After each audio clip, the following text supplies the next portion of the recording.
Hello and welcome to Chinwag. I'm Kim from Pooches Galore And I'm Carla at Completely Canine. and welcome back. How are you? Welcome back. I'm all right, thank you. I'm feeling excited about this one because I talk about it a lot. It is a big one, isn't it? So we're going to talk Yeah, about proofing in yeah. dog training today, Mm. which is, I think, is probably people's biggest downfall when it comes to training their dogs, that they don't proof the behaviours enough.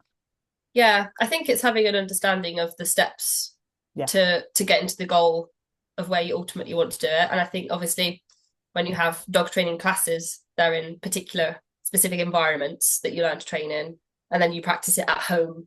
And That's then you it. go out and you go, it's not Life is done. working. Yeah, Yeah. that's it. We're Do done. it. Okay, let's delve into it. Okay, proofing. Do you have a definition? I always do the definitions. You can No, define this you're one. good at this. I'm not No. doing it. No, you're doing it because you Uh, always word things better. so proofing is taking a behavior and ensuring that the dog can do it in all environments, not just in the environment it was initially trained in. Yeah, Yeah. yeah. It's And like generalizing, being able to generalizing. generalize it in other places. Yeah. See, I think generalizing is different. Okay. But Okay, yeah, fine. it is.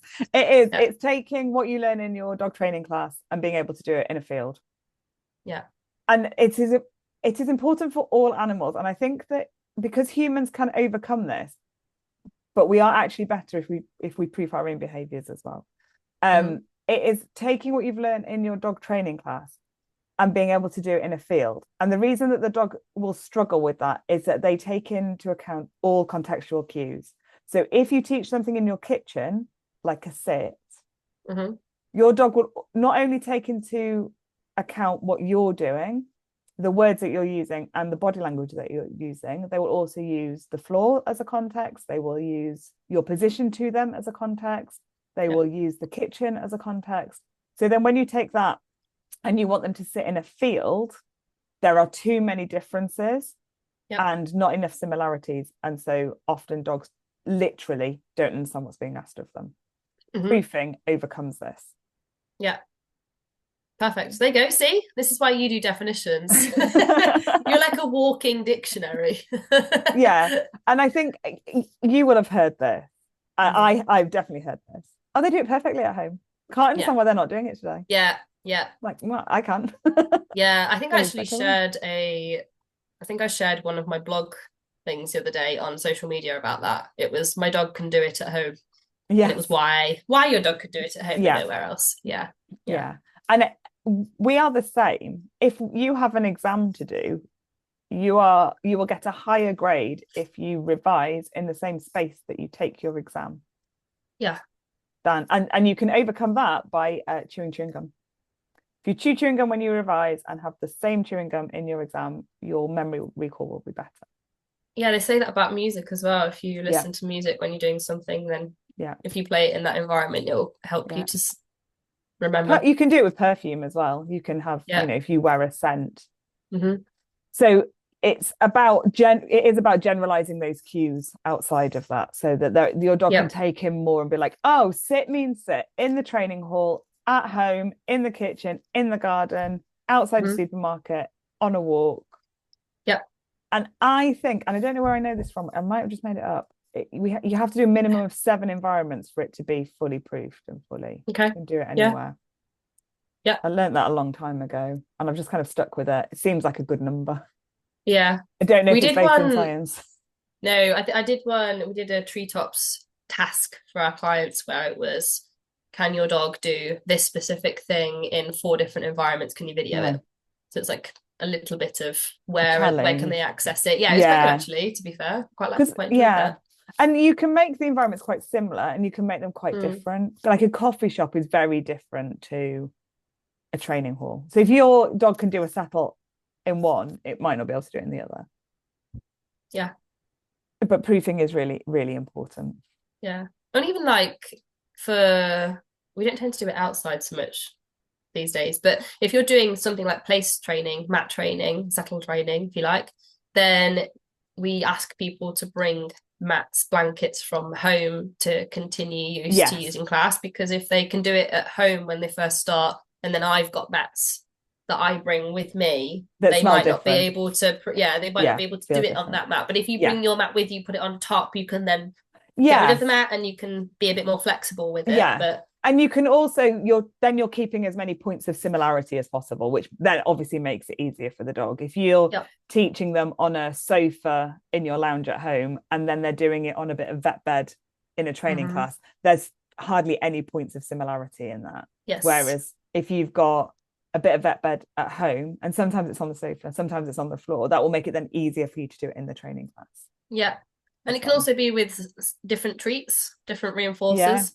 So can your dog sit for a piece of chicken on this piece of vet bed at home? Can your dog, I mean, the motivators will change whether your dog wants to do it or not, but also, you know, if you then use sausages on that same environment, will they do the same thing for a high level motivator? Can you then do that outside in a different space with the same pieces of food? Yes. With the same mat, and then build up one change at a time. And I always like to say to people, if you can try to layer slowly rather than lump together, that helps. Because we tend to lump quite quickly when we're like, okay, we need this new environment, we need to be able to do it in this environment with these people under these conditions at a different time of day when it's raining and it's not dry, like, and then I'm like, well, you need to do one factor at a time. And then the dog gets confused. Yeah. Owners then start repeating their cue. Sit, sit, sit, sit, sit, sit, sit. They can do it. I don't understand why they can't do it. They can do it. Sit, sit, sit, sit, sit. It becomes quite punishing for everyone. It becomes quite aversive. Not intentionally, just as part of it. It's not great for the owner because their dog can do it and they're not. And it becomes aversive for the dog because the owner will get cross eventually. Yeah. Because they don't. Yeah. I quite liked when we went to see, oh my God, which was it? When me and Steph went to go and see the predation substitution seminar with Simone Muller, and she had us write a list of 10. It was like a list of 10, and these 10 are, what's the trickiest environment setup situation that your dog could be in? What is the easiest environment and situation your dog can learn in? She said the hardest area is usually between 6 and 8. People can't find number 6 and number 8 because that's where it's going to be pivotal for your dog's learning. So it's like people know how to add the steps in, but then once they get to the top one, which in predation substitution is like there is a deer running and your dog is off lead and are they able to run back? Like to find that little section in the middle is really tricky, or the later sections. So it's really tricky for people to sort of pinpoint how you connect the steps there. And that's where people often miss it. And I thought it was a really good exercise to write down like sort of 10 situations, setups, environments, 1 being the easiest, 10 being the hardest, and then to fill in the gaps in the middle. I thought it was a good way to do it. That is interesting. And you could do that with anything, can't you? Oh yeah. Like what's the most challenging place a dog will be asked to sit? Compared to the easiest. Like in the vet room. Maybe when they're stressed. Or just, you know, for some dogs it might be at the training class compared to in the lounge at home, because just being surrounded by dogs is too much. Or in the deer park and deer everywhere. And your number one place will vary depending on the task that you're asking your dog to do, but also like most things, I'd say on the whole, most people, I would say, practice it in the home where it's a quiet space where your dog settles well. But there's a handful of people where their home environment is really busy, like they've got kids, dogs, cats, whatever, or it's a trigger environment for them where it's been hard before, or they've got a history with it. So actually sometimes, you know, for those dogs, it's I need to take you out of that environment to somewhere calm and quiet where you might feel relaxed to learn the behavior, to then take it back into the environment later. And sometimes as a trainer, that's really difficult as well, because we will be in an environment. So I might meet clients in a park and we need to work on stuff that the environment is too challenging for that dog in that moment. But I'm there for an hour and I don't have any options as to where I can actually go at that time. And so in that situation, it's about either finding stuff that the dog can do or just saying, right, I want you to practice this at home. Like I'm going to show you, your dog's not going to be successful today, but I'm going to show you, and I want you to take this home, and this is what I want you to work on at home. and explaining obviously why, not just like your dog can't do this, so I'm just going to, but Yeah. saying your dog, this is an overwhelming environment for them. There's too much. What I'd like you to do is get your whistle and a bowl of treats, and while you're boiling the kettle, I want you to blow the whistle and feed your dog. Yeah. We can't, as trainers, sometimes we're in a situation and the owner will go, I'd really like to work on this, and you're like, yeah, not here. Yeah. Or you can, in some cases, if you're in the right space for it and the dog loves the car, you can use the car boot. Yeah. Like the car boot can be like a calming space, but for some dogs even that's too much. Yeah. Or like with the puppy that I went to walk with a family yesterday, she's so sweet and she's got a lot of anxiety. She's a cockapoo. She naturally has a lot of those anxieties. And we took her to a place where they would never usually be confident enough to take her. So it was a park, and it was school o'clock leaving time, and I was like, right, we're going to go into this corner. I want you to bring you're going to bring with you a blanket from home. I bought my snuffle mat and mat, which she already has seen a couple of times, so it's familiar smelling for her. And we did a little bit of sort of just responsive work, which was low expectations. I wasn't expecting anything of her. And then we did like the easy, hard, easy, which I'll talk about in a second. And then we took her away to a space where there was nothing, and she just got to sniff, run and be silly and do what she wants. And that was good for her. But because we were there for quite a long time, because of the time element of the session, naturally it was okay, we're gonna have massive breaks in this, we're gonna come back in again. But then by the end of it, when we were clearing up, she then barked at another dog person. I was like, so this is too long.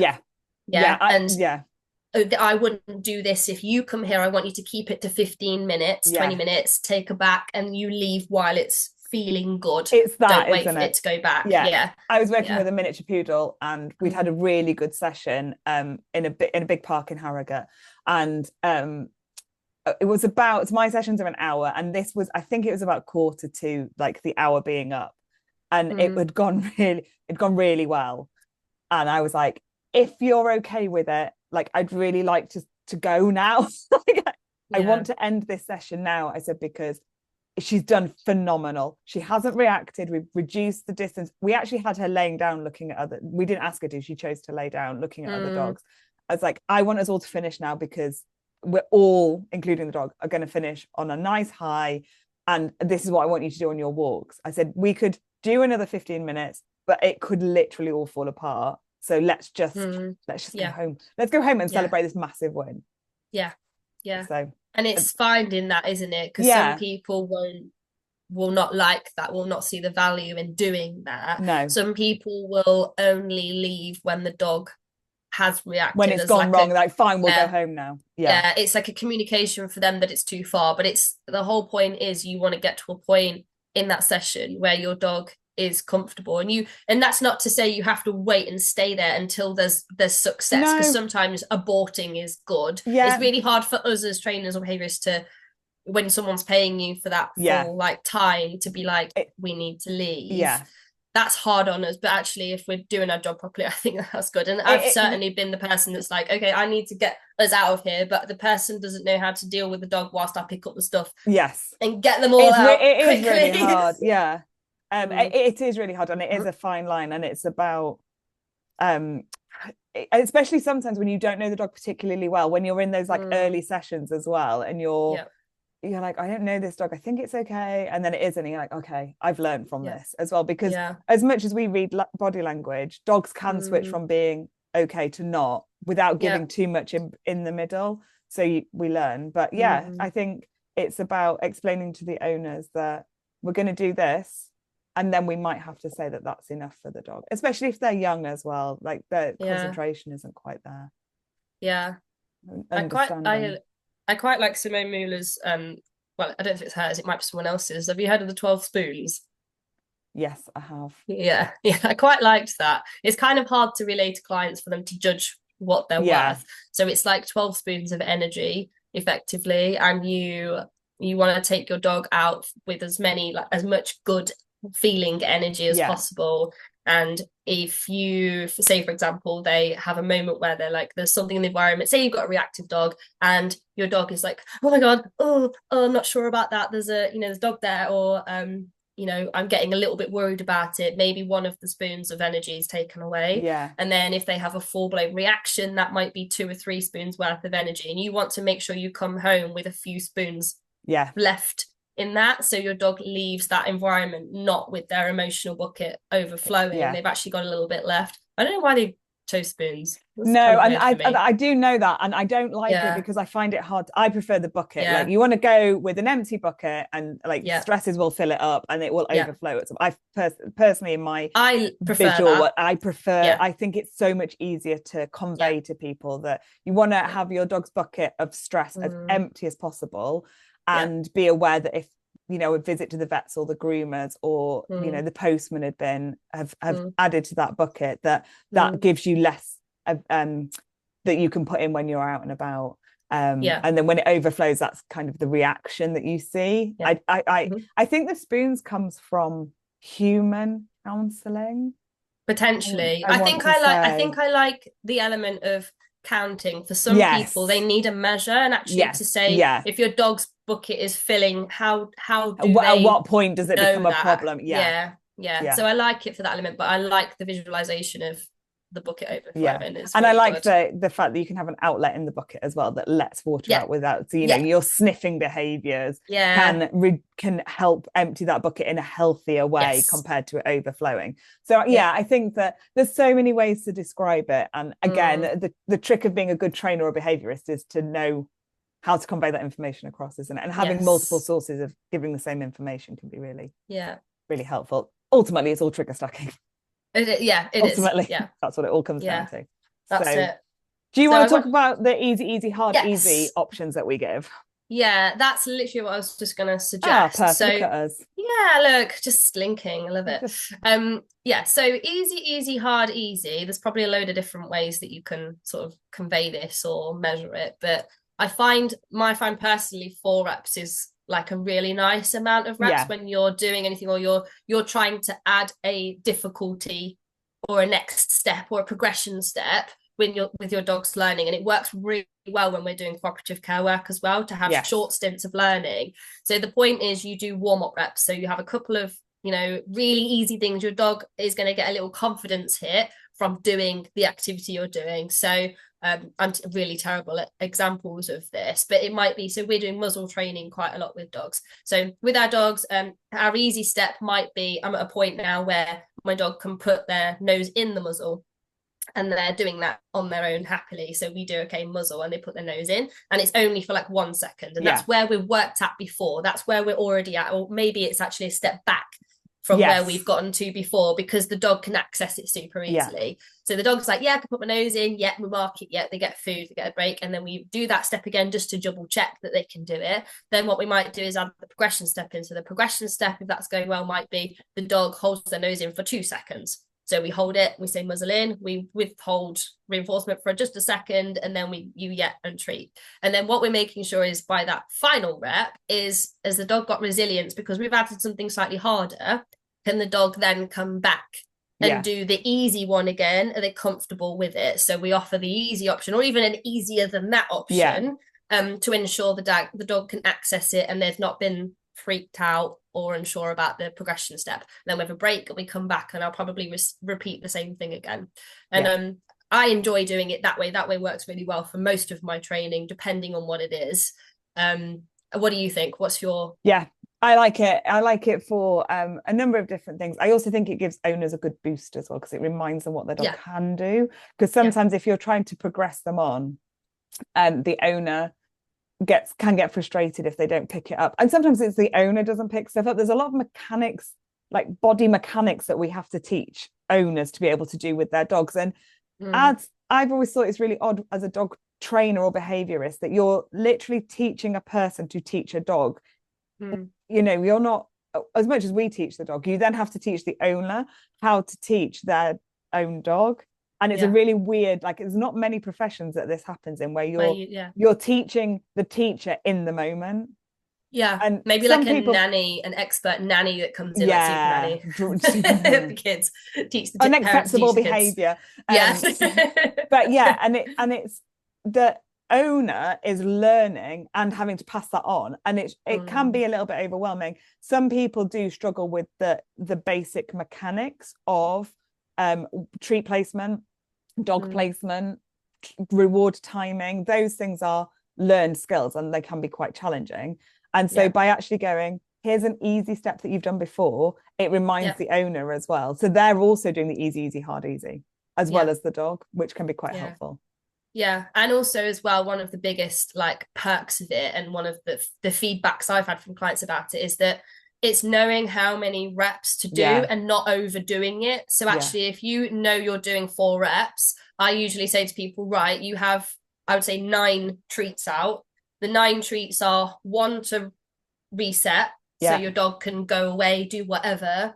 And then you have 4 treats for rewarding, reinforcing what you're doing, and 4 more treats to reset, throw out. So actually I count them out, and I'll cue them in my head, or I'll cue them out loud to tell them what they've got to do, and then they understand they've got 9 treats and that's it, and that's for doing. So it's reset is number 1, and then you've got activity treat, activity treat, activity treat, activity, and then you reset out for your final one. So that equates to that. Or if you know, if that's really hard for you to do, you have 4 treats out, and that you just do that. So you count them out, you don't do more reps than you need to. And then I'm a massive fan of very short training sessions. If I had the option, my training sessions with clients would be like 10 minutes. Just to do like, this is what we're going to do. We're going to drop in, we're going to do this, and then we're done. Because I think for owners and dogs, it allows for really successful training and retention of information. Obviously, as a trainer, no one's going to turn up for 10 minutes. But the way I manage it is in sessions is we'll do something and then we'll play, or we'll walk, we'll just chill, and then we'll do something. Because we, even as humans, you have to have that reset as well in between. So it's you know, while the kettle boils, practice your recall with your whistle. While the kettle boils, practice your middle. Okay, kettle's boiled, that's it, your training session is done. Yeah. And like you said, if you're going out on a walk, or you're going out into the world and you're doing, you know, you've got limited time and you want to do an active training session that is specifically for that time, then give your dog major regular breaks. And don't nag. That's what I see with recall them. They're nagging, constantly calling their dog. And it's like, even it's funny, isn't it, because even in training sessions, like I do a halfway proper break anyway in boot camps, because they're only 30 minutes, so probably 25 minutes of it is training, because I'm doing explaining and calm stuff at the end, and then I'll do a halfway proper break where I go, you've got a minute and a half to go around, and your dog is allowed to be a dog.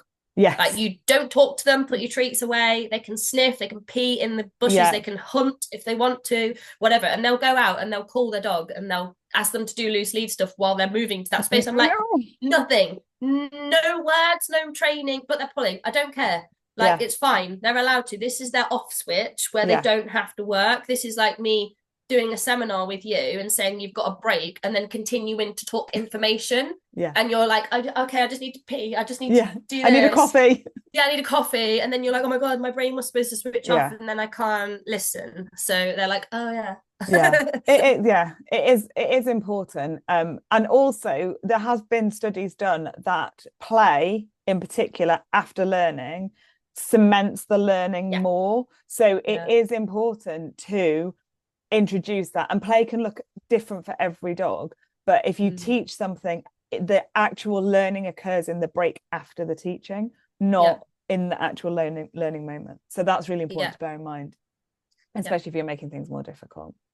One of my favorite ways to increase difficulty is with the 3Ds. One of the things I love about being a dog trainer is that we do make everything really simple. It sticks. So the 3Ds are duration, distance, and distractions. I like to test my clients on this. I'll get them all in class and I'm like, guys, 3Ds, and they're like, oh. When I started that sentence, I was like, oh god, I hope I remember them. Marks, well done. I hope my brain doesn't give up on me on this point. I've said it about 1 million times in my career, but still there's that brain freeze moment when you're under pressure. So when you're making something more difficult or introducing into a new environment, ideally we only want to work on one of the 3Ds at a time. And so if you're taking a behavior, I'm going to use stay because it's the easiest one to work through. Yeah. If you're taking your stay behavior into a new environment, you have immediately upped the number of distractions. Yeah. Whether that's just because it's on grass and so there's more Mm-hmm. scents, whether it's because you're in a coffee shop. So what you don't want to do at that point is also increase duration or how far away from the dog you get with your stay, Mm-hmm. because you have Yeah. already increased one of the Ds. Mm-hmm. Once you have, practiced it, the distractions have become less, then you can introduce one of the other Ds. So Mm-hmm. ideally, we only want to introduce one at a time, and that will help with your overall briefing. Yep, absolutely. So that might, in that stay situation, that might look like, depending what it is you want them to stay for as well. Let's just say it's a sit stay on a mat. Let's keep it nice and easy. Yeah. What, in a field I'm going for? No, well, I would Already say there? I used to do sit stay with Millie in a coffee shop so I could go get my coffee and she would keep hold of the table for me. Yeah. Okay. Okay. Fair enough. It's quite advanced, but it was very useful. Yeah. So if you're doing duration, that might be obviously that's a time element, isn't it? So that's how long they're in holding that position for. So it's really important to make sure, especially, I would say, especially if you've got like a working line breed, that also if you're doing a time, like a duration stay, that you are allowing them to run in between reps or move quickly. So that's also something to factor. So I always say they almost need to like move. They need the opposite almost, don't they? Yeah, and you will generally find, do this with gun dog training, you genuinely find that if you allow your dog some explosive movement after running whatever, they are more likely to hold the stay because they know you're going to give them that release. It's worth the impulse control for them because they can go whoa afterwards. With your distance, there's two differences here. So you've got distance between you and the dog, or you've got distance between your dog and the thing. So with stay, that's probably less important, but if you're bringing something closer to your dog, another thing, and you're asking your dog to stay, you've also got proximity with a thing that you're working with. So for example, if it's I'm asking you to stay while I get further away, or I'm asking you to stay while this thing gets closer, can you manage to hold your position? So there's two different factors with that you want to work with. And then with your distractions, obviously, if you're asking your dog to stay and the first thing I get people to do is stand in front of their dog and just jiggle around, just move your arms and legs. But even like walking around your dog, that's almost one of the hardest ones. That's so hard. It's so hard. But you just want to think about it's slightly impossible because distractions always like creep into other stuff. But trying to just think about focusing on one at a time will really help. Yeah, even if that's like, again, I always refer back to gun dog as well. So with gun dog, it's can you actually present the dummy in front of you and your dog not move? Because for some dogs, just getting a toy out is like, oh, I'm going to break the stay because I'm excited. So for some dogs, it might be, okay, you stand right next to them and you just pick it up out your pocket and you put it back in again. That might be your first step in making that harder. And then you break your dog and then you play with them, whatever. For some dogs, it might be the distraction of, so you're doing predation substitution stuff, so prey drive stuff. It might be, okay, I want them to maintain a still wait or stay position if they can see something moving in the distance and I'm not sure what it is. Okay, well, first you need to have a still object on the floor before you get it moving. So it might be, can you hold a stay while I drop this object down? Can you hold a stay? Your next progression might be while it's moving across the floor. But, and it's quite hard when you kind of move into territory of things that you can't control. That's where it's much harder, isn't it? Totally. But it is about just breaking it down. Like it becomes overwhelming if you've got a dog that chases anything that moves. That feels like a huge mountain to climb. But if you can break it down and be like, okay, what do I actually want them to do when they see the thing, and then break down the steps to get there, just work on the very first one. It won't seem quite so massive. And that's why I like to work with packages rather than, I don't ever do a one-off session for stuff like that, because we're not going to do it in a session. No. So if someone tells you they're gonna if someone tells you they're gonna fix that in a session, they're going to be physically managing your dog. They're not going to be doing learning. So that's the or difference. They're going to be making your dog so scared of the other option that it's not worth the energy. I had a lady recently who's been working with me for a while who has sent her dog off to go to sheep chasing aversion training, and told me about it, and I will, yeah, I wanted to cry a little bit. It was quite sad. It was quite hard to watch as well as someone was there. I was like, oh my God, that's horrible. Yeah, it's really difficult when you're in that situation where you've got a client in front of you and you're yeah, trying yeah, to maintain the yeah, higher ground with it. yeah. And it was one of them, pay a lot of money, travel really far. The dog will then be so petrified of the sheep that it won't want to chase them, and that's fixed. And it's yeah. But yeah. Yeah, we won't go into that, but yeah, that's Like, you know, something that people will come across is that, you know, the promise of change, and the change might look like that, but ultimately it really isn't an ongoing. And I think if it's something that's hard for you to watch, It's probably wrong. It's probably not right. Yeah, it's different. Like if your vet is doing something to your dog and it's hard to watch but that is essential. But I think if it's training or behavior and it's hard for you to watch, it is not appropriate. Yeah. Or to do, if you're asked to do it, and it's if you're hard for you to do, then you shouldn't be. Yeah, definitely. Nothing, especially like sheep, you just put them on a lead. Like, yeah, exactly. That's it's such an easy management of that. Yeah. And I don't think that it's foolproof either, even if they are terrified of sheep. Well, if this sheep starts like advancing, if you're terrified, you're not necessarily going to run away from it. You could try and fight it off, as we talked about last week. Yeah. So exactly. Yeah. Oh, on that sad note. Yeah, I know. Well, no, I was just, the final thing that I was going to say is that we've spoken about diary keeping before, and I actually think progress trackers are really good ways of seeing your little proofing steps. Yeah. So, you know, you could write that list of things. You could write in what you've done next, what's the next step of that, and just keeping an idea of, you know, of how it's been going, because you then get to look back and you get to see, oh my God, like this is where we started and this is how far we've come, even if it's that 1% progress. Is great. 1% is huge. I also think as well with dogs, they are not robots, so what they could do yesterday doesn't necessarily mean that they can do it today. Just like some things I could do yesterday, I can't do today. Most things I did yesterday but you know, if you do exercise in any way, this will ring true. Like, just because you could run so far yesterday doesn't mean that you can run that far today, because it's a different day. If you could lift a weight last week, it doesn't necessarily mean you can lift a weight this week. And dogs are the same. Just because they could do it doesn't mean they have to be able to do it today. And so thinking, okay, so for whatever reason, and I might not be privy to that, they can't do it. That is proofing again, like going, okay, let's drop it back, make it easier, build it back up. Okay, cool, they can do it. Yeah, exactly. And you know, progress is not linear. No. I had a client the other day, and they'd been on this, their dog's really scared of going in the car, and they want to drive the dog to Poland, so we're on a journey.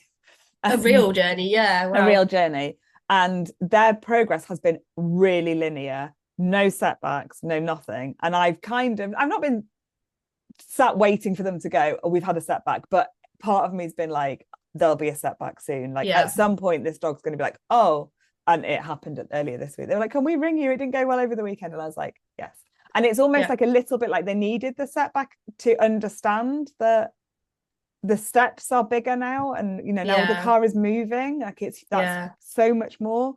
So I was like, okay, it's not linear, this is normal, let's drop it back, get back to where we were, and then build it up again. And it's reminding people that you've gone from zero before you've got to here. We can build that up, and like the likelihood is the dog remembers the steps and likes them, so you're going to get there quicker again if you get a setback anyway. This dog went from hiding under the table when the harness was out, just in case it had to go in the car, to nagging them to do the training. Wow. Because they were so desperate to get into the car. So we've made huge progress in not very long, but now we're moving the car. And it's really hard in a car to go from not moving to moving. Like there's nothing in between. Like the car is either stationary or it's moving. And that was the bit I thought, if we're going to get stuck, it's there. It's there. You know, there's not a lot of options that we've got with the. Anyway, we've overcome it, but it isn't linear. We always know that there'll be a point where, like you were saying, between that 6 and 8, where it gets stuck. Like, oh, we have there's to make not really that's maybe bigger than we wanted to get to the next step. There's nothing in between. So yeah, definitely interesting. Awesome. Great Excellent. topic. Yeah, it was really interesting. I will Mm. see you next week. See you next week. Bye.